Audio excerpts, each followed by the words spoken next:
लोकसभा में नेता प्रतिपक्ष राहुल गांधी द्वारा चुनाव आयोग पर लगाए गए गंभीर आरोप और उनके विवादास्पद एटम बम बयान ने देश की सियासत में हलचल मचा दी है।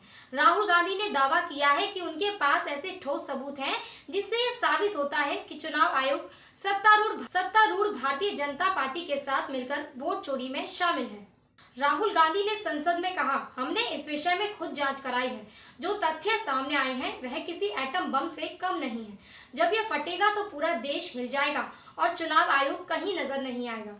उन्होंने ये भी कहा कि चुनाव आयोग की भूमिका निष्पक्ष लोकतंत्र के लिए खतरा बन चुकी है और ये संस्था अब बीजेपी की एजेंसी बनकर काम कर रही है। चुनाव आयोग ने किया पलटवार। राहुल गांधी के बयान पर तीखी प्रतिक्रिया देते हुए चुनाव आयोग ने इसे आधारहीन, भ्रामक और गैर जिम्मेदाराना करार दिया है। आयोग की ओर से जारी आधिकारिक बयान में कहा गया, भारत का चुनाव आयोग एक स्वतंत्र और संवैधानिक संस्था है जो निष्पक्षता और पारदर्शिता के सिद्धांतों के तहत कार्य करता है।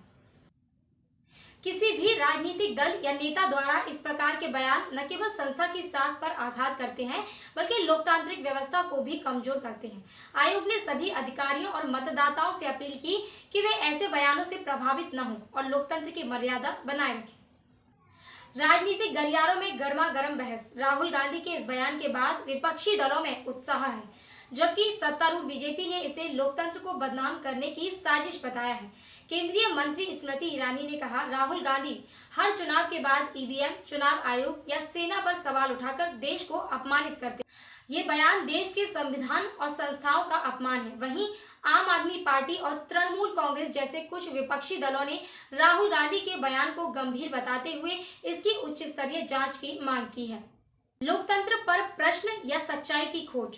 इस बयान ने एक बार फिर भारत में चुनावी प्रक्रिया की निष्पक्षता और पारदर्शिता को लेकर बहस छेड़ दी है।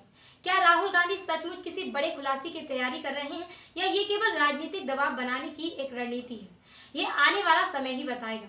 फिलहाल देश की सबसे बड़ी लोकतांत्रिक संस्था चुनाव आयोग और विपक्षी दलों के बीच टकराव की ये स्थिति देश के राजनीतिक भविष्य के लिए निश्चित ही अहम मोड़ साबित हो सकती है।